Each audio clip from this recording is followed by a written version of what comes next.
So guys, Keith Thurman, in an interview, said that he's the #1 welterweight in the world. He feels that he was on top when he left, and he went on. Obviously, we know he had an injuries, and which kept him out of the ring for a very long time. And he feels he'll beat them all. I do think that there's been a new king that's been formed since Thurman was got, and most people now think Crawford and Spence, especially Spence, is the #1 welterweight in the world. And I think until someone dethrones him, I don't think anyone can claim to be #1. I think even though Thurman at the time when he left was #1 because of his resume and who he beat, I do feel that he left. And there's, like I said, a new king was formed, and that was Errol Spence. Errol Spence went over to England and beat Kell Brook, who at the time most people thought was the #1 welterweight.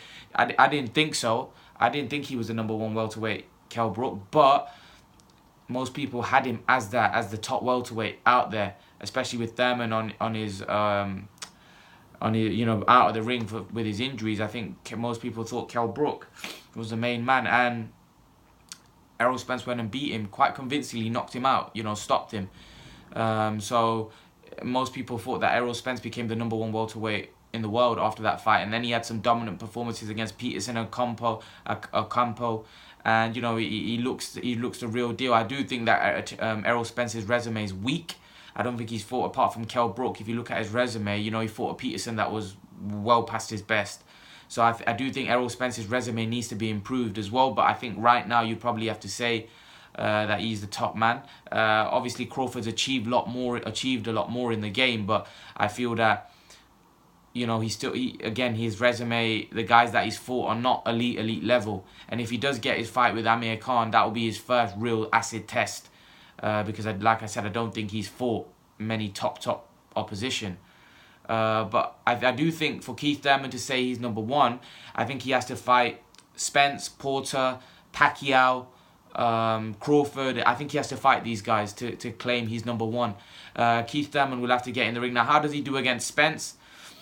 That's a tough fight for Thurman. I would favour Spence in that fight. I just think he'll get to Thurman, and Spence throws a lot of good body shots, and Thurman has showed that he's vulnerable to getting hit to the body, and I think that could be dangerous for him. I think against Porter, I think he'll beat Porter. He beat him last time, and I think he'll beat him again. I think Porter against Thurman, I think Porter's there's too many deficiencies there. Although he's a relentless guy, I just think that Thurman will find a way and beat him. Crawford, that's a tough fight.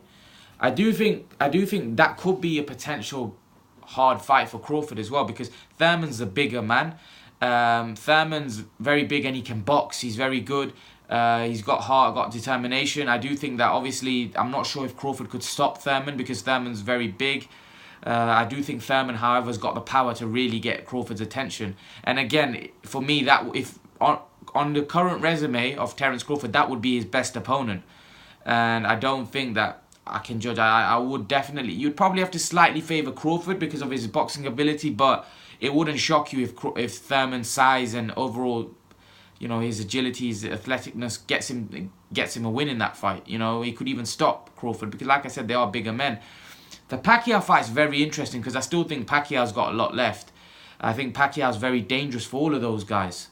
All of those guys, I think Pacquiao could be a problem. And I think for Thurman, he could definitely be a problem. But it's a 50-50 fight at this stage in the career. I don't know who wins that fight. But they're very close fights. And until Thurman gets in the ring with those guys, I don't think anyone... I think the welterweight division's up in the air right now. I don't think anybody can claim to be #1. Even though Thurman's probably got the most impressive resume of one of the current champions, I still think that until they fight each other, we won't know. Because they're that closely matched that you just can't say who's the #1 welterweight in the world.